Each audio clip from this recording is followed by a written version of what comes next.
అన్ని అంతస్తులు ఆ బిల్డింగ్ మీద నేను పెట్టుకున్న కోరికలు కూడా కొండెక్కిపోయాయి. భాగస్తులు తగాదా పడి బిల్డింగ్ పూర్తి కాకుండానే పని ఆపేశారు.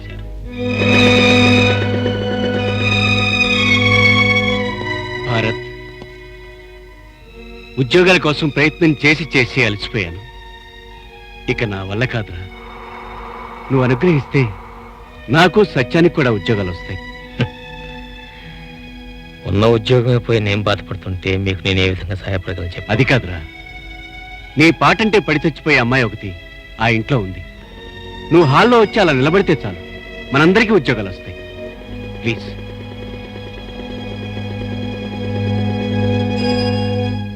ఓ భారత్, టీవీలో మీ పాటలు ఎన్నో చూశాను. ఆ ఒక్కొక్కటి 10 పెక్కుల కిక్కుతో సమానం. పాట విన్న ప్రతిరోజు మందు మానేసి ఆ కిక్కుతో నేను పిచ్చిదానైపోయేదాన్ని. మీరెక్కడుంటారో కనుక్కొని వచ్చి మీ కాళ్ళకు మొక్కుదామని చాలా సార్లు అనుకున్నా. వీలు కాల. ఏమిటలా చూస్తున్నారు? చెవుల పూలా? నాకెవరు పెట్టలా, నేనే పెట్టుకున్నాను. నా గెటప్ కి వాటికి మ్యాచ్ కాలేదా? ఏం చేయను, నేను కాశీ విశ్వనాథుని భక్తురాల్ని. మా అమ్మ నన్ను కన్నది కాశీలో. గంగ నీళ్ళు పోసి పెంచింది. ఇప్పుడు మా డాడీ నన్ను విస్కీ నీళ్లతో పెంచుతున్నాడు. ఆ భారత్, నీ పాటల్లో కవిత్వం ఉంటుంది, గొప్ప పాండిత్యం కనపడుతుంది. మీరు కవులా? కాదులే, మా వాడు పండిత పుత్రుడు. వాళ్ళ నాన్నగారు తెలుగు మాస్టర్గా చేసి రిటైర్ అయ్యారు. మల్లిక్ గారు, మరి మా విషయం చెప్పలేదు. యు డోంట్ వరీ గోపాల్, మీ ముగ్గురికి ఉద్యోగాలు గ్యారంటీ. ఈ ఊళ్ళో కల గొప్ప కోటీశ్వరుడు కోటీశ్వరరావు గారు మా డాడీ. నేనెంత చెప్తే అంత. ఆఫ్ కోర్స్, ఎవరు ఎన్ని చెప్పినా వినడమే గాని చివరికి నేను అనుకున్నదే చేస్తాను. అదే ఈ కోటేశ్వరరావు స్పెషాలిటీ. డాడ్, నేను చెప్పానే, భారత్ అండ్ కంపెనీ వీళ్లే పాపం నిరుద్యోగులు. బయట బ్రతకలేక తమ బ్రతుకుల్ని తాకట్టు పెట్టుకుందామని మీ దగ్గరకు వచ్చారు. బేబీ, తెలివి తక్కువగా మాట్లాడకు. ఇక్కడ ఎవరి బ్రతుకుల్ని ఎవరు తాకట్టు పెట్టుకోరు. డియర్ ఫ్రెండ్స్, నేను మీకు ఉద్యోగం ఇవ్వను, పార్ట్నర్షిప్ ఇస్తాను. లాభాలు సంపాదించే ప్రతి పని వ్యాపారమే అయితే నేను చేసేది వ్యాపారమే. తిమ్మిని బమ్మని చెయ్యడం, అవసరమైతే తలకాయలు తీసేయడం, లేని వాళ్లకు వాటిని తగిలించడం, ఇవన్నీ కొంచెం కష్టమైన పనులు, తలకాయ ఉన్న వాళ్ళు చేసే పనులు.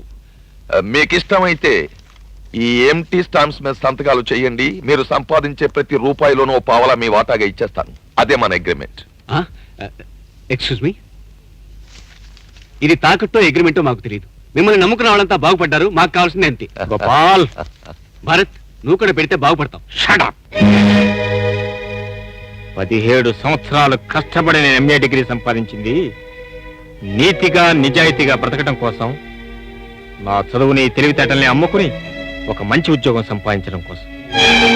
అంతేగాని ఇలాంటి అడ్డదడ్డమైన పనులు చేస్తూ అడ్డదడ్డంగా బ్రతుకుతూ ఇటు ప్రజలకి అటు ప్రభుత్వానికి తలనొప్పిగా తయారే నీలాంటి చెడ పురుగుల సంఘంలో చేరటానికి కాదు. Good boy. నా భారం అంతా దింతాడు అన్నావు. ఎక్కడయ్యా నీ భారత్తు? ఎక్కడే నాన్న,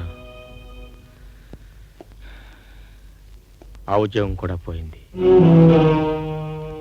అయిపోయింది. ఇక నీ కూతురికి నా కొడుక్కి పెళ్లి జరగదు. నన్ను వదిలే, నేను వెళ్ళిపోతా. భద్రయ్య, అయినవాడి నువ్వే కాదంటే ఇక నన్ను ఆదుకునేవాడు ఎవరు? కాస్త గడువు, మా కడుపులో కట్టుకునే సరే నీ డబ్బు నీకు చెల్లిస్తాను. ఈ సంబంధం కనుక తప్పిపోతే దాని బ్రతుకు బండలైపోతుంది. భద్రయ్య, నన్ను కనికరించు, నీ కాళ్ళు పడు. ఎందుకు అనవసరంగా అతని కాళ్ళ వేళ పడతారు? నెల నెల ఇంటి అద్దె కూడా సరిగ్గా కట్టలేకపోతున్నాం మనం. మన కడుపు కాదు కదా పేక్ కోసుకున్న 50,000 కళ్ళ చూడలేం. పైగా డబ్బుతో సంబంధాన్ని ముడిపెట్టాలనుకుంటే నీ పెద్ద మనిషిని ముందు మెడబెట్టి బయటకేంటండి. మనకు తగిన సంబంధం అయితే మనం చూసుకోవచ్చు. భారత్, నన్ను మెడపట్టుకుని బయటికి గెంటిన రోజున నీ చెల్లెల్ని చేసుకోవడానికి ఏ విధంగా గడప తొక్కడు. ఒక్కగానొక్క చెల్లెల్ని పెళ్లి చేయని అసమర్థుడివి నువ్వు కన్నవేనా? రామచంద్రయ్య, ఇలాంటి చేతకాని పనికిరాని చచ్చు దద్దమ్మ నా కొడుకే కనుకైతే ఎప్పుడో కత్తితో పొడిచి నా పేడ వదిలించుకునేవాడిని. నీలాగా జీవితం అంతా ఖర్చు పెట్టి ఇంత వాచేస్తుండేవాడిని కాదు. వస్తా. ఏమండి, ఎంత బంధువు అయినా భారతని పొట్టంత మాటలంటూ ఉంటే చూస్తూ ఊరుకుంటారేమిటండి? ఏం చేయమన్నావు? నన్ను మేడల్లో కూర్చోబెట్టి సుఖపెడుతున్న నా కొడుకు చేతగానివాడు అన్నాడని భద్ర మీద కోప్పడమంటావా? రోజు పండగలా జరిపిస్తున్న నా కొడుకు పనికి మాలినవాడు అన్నాడని భద్రయ్య మీద పళ్ళు కొరకమంటావా? ఏం చేయమంటావు? భారత్, ఒరే, నీకు ఆ పేరు పెట్టిన రోజు నేను చాలా సంతోషించాను. కానీ ఇప్పుడు తెలిసింది, బిడ్డ పుట్టగానే సంతోషం కాదు, వాడు పెరిగి ప్రయోజకుడై తండ్రికి ఎంత అన్నం పెట్టిన రోజున సంతోషపడాలి అని. నా కర్మరా, నాకు అదృష్టం లేదు. ఒరేయ్, నా జీవితాన్ని ఒత్తిగా చేసి నేను దీపంలా వెలిగించాను. కానీ రేపు నేను చస్తే తగలేయడానికి కట్టెలు కొనడానికి కూడా గతిలేని కొడిపోయి. అవును రోయ్, నిజంగా నేను చస్తే ఏం చేస్తావరా? చందాలు వేసుకుని తగలేస్తావా? వద్దురా, అంత నీచానికి మాత్రం దిగజారద్దు. అసెందుకురా? ఇదిగో ఇదిగో ఇక్కడ ఉన్నాయి. ఇక్కడ ఉన్నాయి.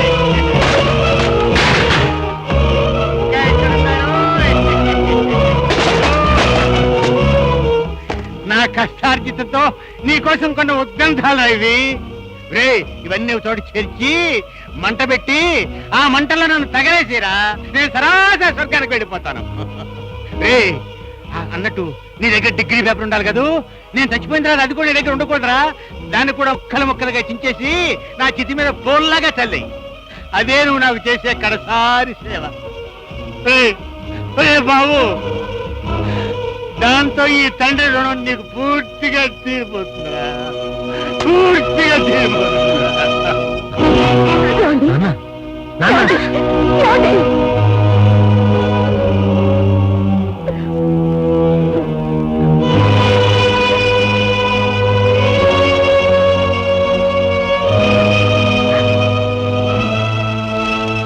వెంటనే మందులు తెప్పించండి. బాబు భారత్, పర్వాలేదమ్మా, నాన్నగారిని జాగ్రత్త చూసుకో, నేను వెళ్ళి మందులు తీసుకొస్తా. గుడికి వచ్చినా కూలీలు బత తప్పదు కదా. ఏమయ్యా, జీతాలు ఇస్తా ఉన్నాం కదా అని మీరు ఇప్పుడు వచ్చి నా గొంతు మీద కూర్చుంటే ఇప్పటికిప్పుడు నేను ఎక్కడికి ఇస్తాను? సేటు గారు ఊరికెళ్ళారయ్యా, వారం రోజులు వస్తారు, అప్పుడు రండి ఇస్తాను. బాబు గారు చాలా అవసరమై వచ్చారు మేస్త్రి బాబు. మీరు ఇలా కసురుకుంటే ఎలా? పోనీ మీ దగ్గర ఉంటే ఇవ్వండి, సేటుగారు రాగానే తీసుకోండి.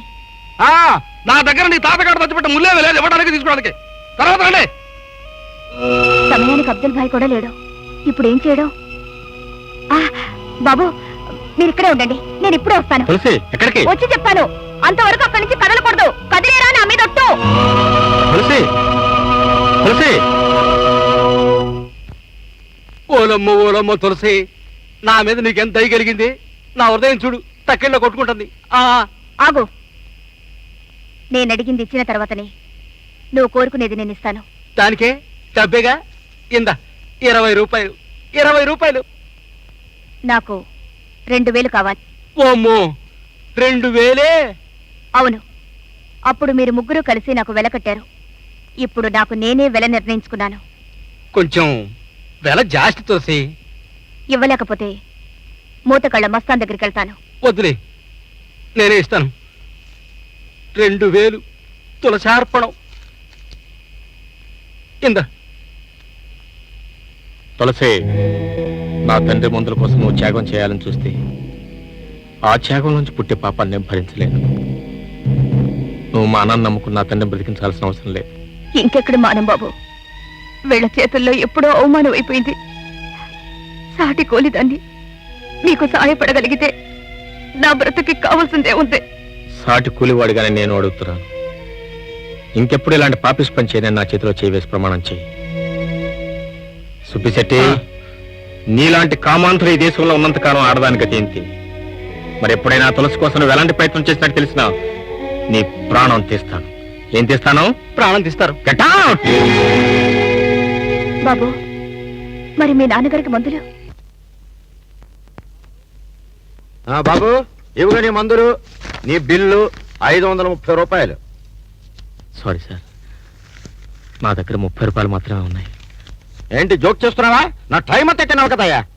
కోప్పడకండి సార్, మా నాన్నగారికి చాలా సీరియస్ గా ఉంది, చావు బ్రతుకులో ఉన్నారు. ఒకప్పుడు మా నాన్న కూడా చావు బతుకులో పడ్డాడు. అయితే నన్ను చేయమంటావు? ఈ మందులు వెంటనే తీసుకెళ్ళిపోతే మా నాన్నగారు బ్రతుకుని డాక్టర్ గారు చెప్పారు. ఇదిగోండి నా ఎంఏ ఫస్ట్ క్లాస్ పట్టా, దీన్ని మీ దగ్గర పెట్టుకుని మందులు ఇవ్వండి. రేపు మీ డబ్బు ఇచ్చి దీన్ని తీసుకెళ్తాను ప్లీజ్. పట్టా? ఉద్యోగం ఉంటేనే పట్టాకి విలువ, లేకపోతే తాటి మట్టే 4 తీసుకోవాలి. అయినా ఈ రోజుల్లో దొంగ పట్టాకి మంచి పట్టాకి తేడా తెలియడం లేదు. డబ్బులుంటేనే మందులు, లేకపోతే వెళ్ళలేవు.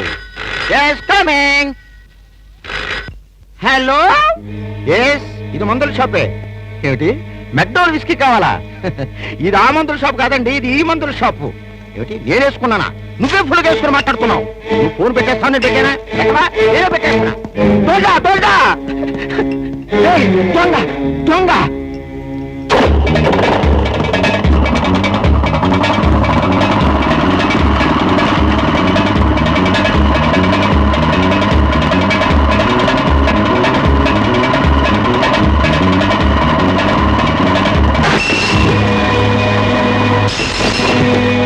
ఎవరు నువ్వు?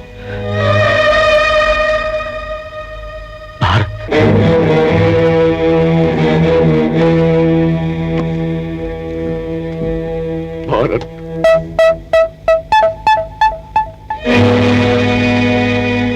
ఇంత ఘోరం జరిగిపోవటానికి కారణం నిన్న ఒక్కరోజు నేను ఊళ్ళో ఉండకపోవటమే.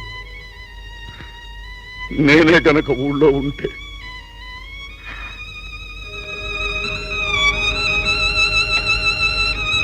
అభిమాన్ హాస్పిటల్కి వెళ్ళావా? నాన్నగారు ఎలా ఉన్నారు? మీ నాన్నగారు ఇప్పుడు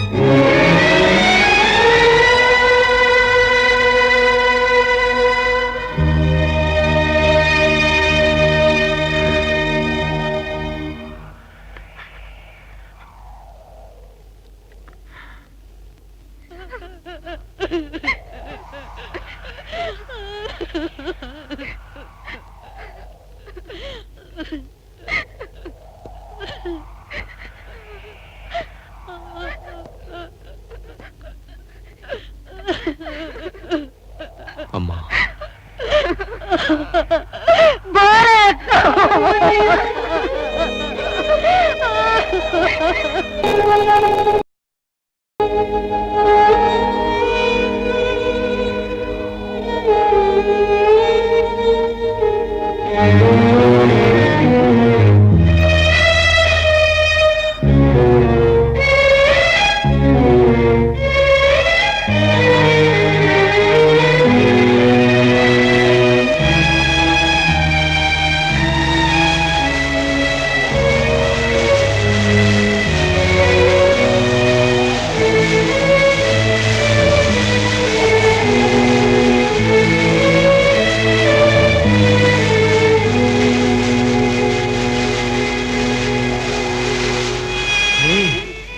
అన్నట్టు నీ దగ్గర డిగ్రీ పేపర్ ఉండాలి కదరా? నేను చచ్చిపోయిన తర్వాత అది కూడా నీ దగ్గర ఉండకూడదురా? దాన్ని కూడా ముక్కలు ముక్కలుగా చించి నా చితి మీద పూల్లాగా చల్లేసి, అదే నువ్వు నాకు చేసే కడసారి సేవ.